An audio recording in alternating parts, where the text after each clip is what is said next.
That stayed with you, clearly. You still thought of him as your best friend. Oh, God, yes. Oh, yes. Jerry Lewis stepped through the curtain at the Bowles showroom holding a birthday cake.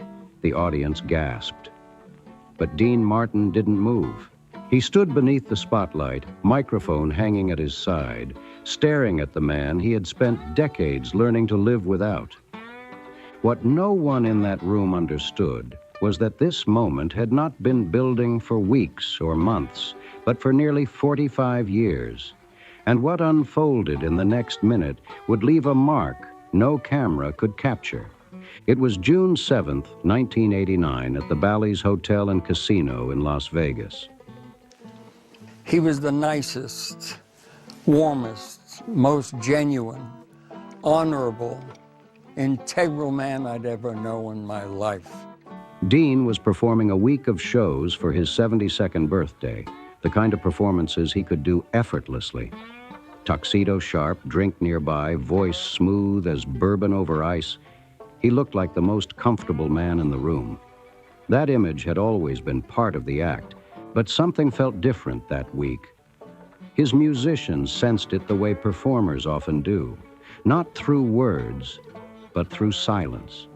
For 2 years, Dean had carried a quiet pain those closest to him recognized but never mentioned. The audience saw only the polished entertainer beneath the spotlight. But backstage, in a narrow corridor, Jerry Lewis stood holding that birthday cake, listening to a voice he had spent years trying to forget while feeling grateful it was still there. You said you went to Dean's funeral, and you spoke at Dean's funeral.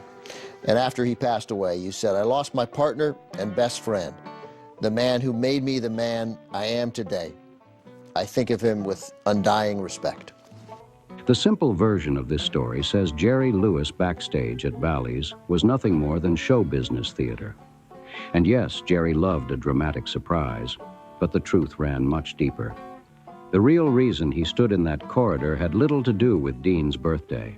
It began 2 years earlier after a late-night phone call and a promise Jerry made to himself while sitting alone in a church in Westwood, watching a grieving family bury someone they could not bear to lose. To understand that promise, you have to return to 1944. Dean Martin was walking the streets of New York, dressed sharp and carrying himself like a man whose career had already arrived. He had the voice, the charm, and the ability to hold a room, but he was still missing someone to share it with. That person arrived in the form of 17-year-old Jerry Lewis, all energy and chaos. Jerry later said seeing Dean felt like discovering what a big brother should be. Dean, watching Jerry command a room, had a thought he would keep private for decades. "This kid is the funniest person I've ever seen." Together, they debuted at the 500 Club in Atlantic City on July 25, 1946. Within days, crowds filled the sidewalks. Within weeks, people were being turned away. But you guys don't see each other again for 20 years. 20 years. Until the MDA telethon in 1976. Right. Martin and Lewis became lightning in human form, something neither could have created alone. For 10 years, they dominated America with films, radio, and television, yet the applause rarely felt equal. Critics praised Jerry. Fan mail favored Jerry. Dean was often dismissed as the handsome setup man, but behind the curtain, Dean guided the act with quiet precision. Now, back at Bally's, Jerry had already waited 43 minutes backstage. Asked twice if he was ready, he answered the same way both times. Wait. He watched Dean through the curtain, searching for a familiar stillness in his face, a glimpse of the man behind the performance. He had not seen it in 30 years. And to understand why he needed to see it again, you have to go back to July 25th, 1956, 10 years after their first triumph, when the partnership was already breaking apart and, by the end, they were no longer speaking. At one point during their collapse, Dean Martin told Jerry Lewis something Jerry would never forget. "You're nothing to me but a $sign." It was the cruelest thing Jerry had ever heard, not because of the anger behind it, but because part of him understood why Dean felt that way. For years, critics had praised Jerry as the real talent, while Dean was reduced to the handsome partner standing beside him. And when Dean finally broke, he broke completely. You know, it seems like we haven't seen each other for 20 years. What followed was 20 years of silence. Only 3 brief encounters interrupted it. A tense moment at a television taping in 1958 and an unexpected dinner years later at a Beverly Hills restaurant Jerry never knew Dean loved. Then came 1976. During Jerry Lewis's Labor Day telethon, Frank Sinatra decided the separation had gone on long enough. Sinatra walked onto the stage, and behind him came Dean Martin, calm and unhurried in a tuxedo. Jerry turned and froze. Dean smiled and delivered the line he had prepared. "You working?" The same words Jerry had once used decades earlier. They embraced. America watched and cried. But reunions do not erase history. The bitterness softened into something polite, careful, and unfinished. And that was where things remained until tragedy changed everything. Dean Paul Martin Jr., Dean's beloved eldest son, was 35 years old and serving as an Air National Guard captain when his F-4 Phantom crashed into the fog-covered slopes of Mount San Gorgonio during a training exercise. Dense fog delayed the search for nearly 2 days. By all accounts, Dean Paul was the child closest to Dean. When Jerry Lewis heard the news, he later summed up his feelings in 6 painful words. That was the day he died.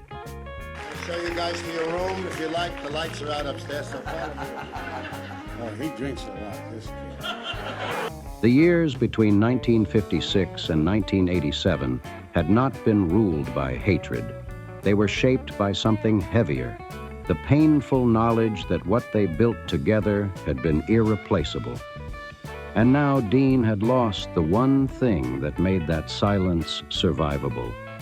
Dean Paul Martin's funeral was held privately at a church in Westwood, Los Angeles. Frank Sinatra was there. Sammy Davis Jr. was there. Jerry Lewis was not invited. No call had come. No place had been reserved. But Jerry went anyway. He arrived early and slipped into the final pew at the back of the church, choosing the seat of a man who wanted to be present without becoming part of the story. He told no one he was coming and spoke to no one once he arrived. His reason was simple. This could not become a headline about Jerry Lewis and Dean Martin reunited at a funeral. The day belonged to Dean and his family.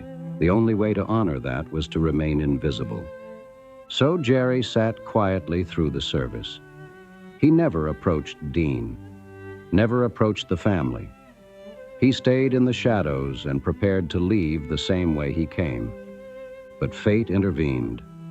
At some point, Dean's manager glanced toward the back of the church and recognized the familiar figure sitting alone in the last row. He kept silent until later, when mourners gathered at the house and grief settled heavily over every room. That was when Dean's daughter quietly approached him. These days I do a roast, and... Would you excuse us a minute? I just want to see... Dad, did you know Jerry was there? What happened next is not rumor or legend. It was confirmed by Jerry Lewis, by Dean's daughter, and later preserved in memoirs and interviews. When Dean learned that Jerry had come to honor his son and had asked for nothing in return, he turned and said 4 words, "Get Jerry on the phone." For the first time in 31 years, Dean Martin chose to call Jerry Lewis himself. The phone rang at Jerry's home. He answered, "Oh, hey, Jerry." The conversation began carefully, the way Dean often spoke when emotions sat just beneath the surface. He thanked Jerry for coming. Jerry replied that he could not stay away, that there had been no other choice. Then came a silence. And through that silence, something Jerry had never heard before. Dean Martin sobbing. It was the first time in his life Jerry had heard Dean cry. And then the words came. "Don't you understand? I just lost one of the only 2 male loves of my life, him and you." Years later, Jerry still struggled to repeat that sentence without stopping. What stayed with him most was not only what Dean said, but that he said it at all.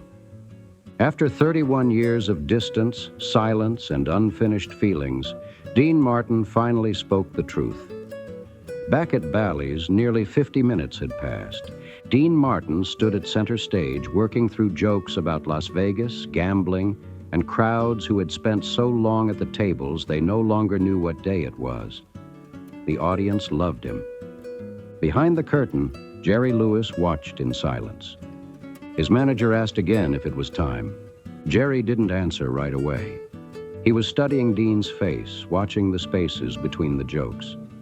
Then came a line that lingered a second too long, followed by a stillness Jerry instantly recognized. It was brief, almost invisible, but familiar. The same quiet fracture he had seen decades earlier and heard during that phone call 2 years before. A glimpse of the man behind the performance. Jerry finally turned and said, "Now." But before that curtain opened, the 2 years between that phone call and this night mattered. The call had not healed Dean Martin. After losing his son, he stepped away from performing for a time. He lost weight.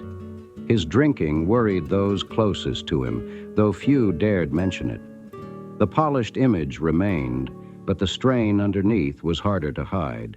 Jerry began calling regularly. The conversations usually opened the same way. "Hey, Paul," using Dean's middle name, just like the old days. Dean would answer with dry humor. "I'm doing fine, preacher." Jerry urged him to slow down, take care of himself, and ease the drinking. Dean usually brushed it away with a joke, and the two men talked the way people do when time suddenly feels limited. But there was one thing they never discussed.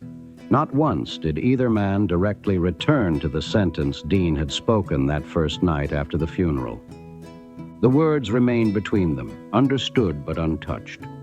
Dean had said them once. Jerry knew once was enough. And now, standing backstage with a birthday cake in his hands, Jerry carried a message of his own. "I heard you. I always heard you." The corridor smelled of warm stage lights and carpet cleaner as he moved toward the wing. Crew members recognized him and quietly stepped aside. Beyond the curtain, he could hear the crowd, hundreds of people having exactly the evening they came for, and above their laughter was Dean's voice, still smooth, still effortless. But effortless had always been Dean Martin's greatest performance. So picture the room for a moment, a Las Vegas showroom. A man in a tuxedo beneath the lights, 500 people exactly where they wanted to be. And waiting just beyond the curtain stood another man, older and quieter now, holding a birthday cake and preparing to step back into a life he had never fully left behind. It was either the simplest moment in this story or the most complicated. Probably both. Jerry Lewis stepped through the curtain while Dean Martin was mid-conversation with his piano player. The first person to notice was the pianist, whose expression changed instantly. Then a woman near the front recognized the familiar silhouette and let out a startled sound. That reaction spread through the showroom in seconds. Soon, all 500 people were staring at the same spot. Dean turned around. Some performers react to surprise by performing it. They smile for the audience before they feel anything themselves. They make sure the room is comfortable first. Dean Martin did none of that. For a brief second, maybe less, he simply looked at Jerry. No smile, no glance toward the audience, no performance. Just a man seeing something he had not realized until that moment he had been hoping for. Then the room exploded. The applause rolled through Bally's like a wave. In a Las Vegas showroom, when hundreds of people feel the same emotion at once, the sound becomes physical. It presses against your chest. And these people understood exactly what they were witnessing. They had grown up with Martin and Lewis. They remembered the success, the painful split, the decades of silence and the televised reunion that had once made the country believe old wounds could heal. And now, here they stood again. Dean at the microphone, Jerry holding a birthday cake, and the impossible sweetness of something long believed finished suddenly alive once more. Dean said nothing for nearly 4 seconds. For a man like Dean Martin, silence that long on stage felt monumental. Then Jerry finally delivered the line he had carried backstage for almost an hour. "Here's to 72 years of joy you've given the world." He lifted the cake slightly, like a toast. Then, with the timing only years beside Dean could teach, he added, "Why we broke up, I'll never know." The audience laughed and cried at the same time, because this was not simply comedy. It was comedy carrying grief inside it, joy and sadness wearing the same face. Dean laughed too, a genuine laugh, full and unguarded. And when it faded, he reached out and gripped Jerry's arm. Not quite a handshake, not quite an embrace. What Dean Martin said next has been quoted for years. But according to someone near the stage, there was another version spoken quietly between the fading applause and the next song, directed partly at Jerry, partly at himself, and partly at the room. "I love you, and I mean it." 5 simple words, but they did not sound like a line or a punchline. They sounded real. Jerry Lewis heard them and did not perform his reaction. He simply took them in. That matters. Dean Martin told audiences he loved them throughout his career.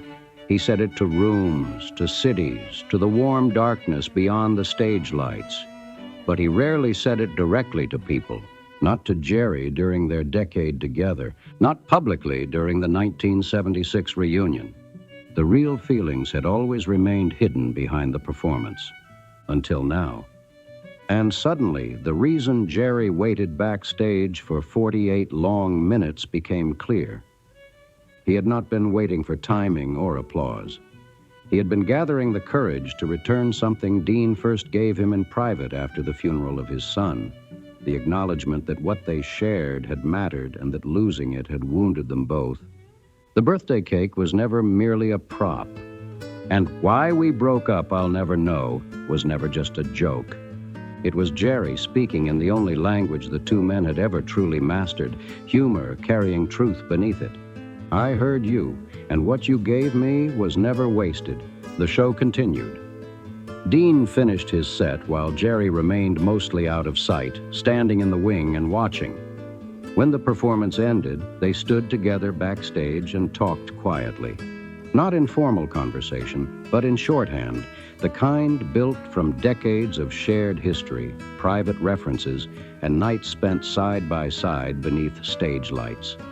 No one knows exactly what was said. No reporter stood close enough to hear. And that matters because June 1989 became the final room they would ever share.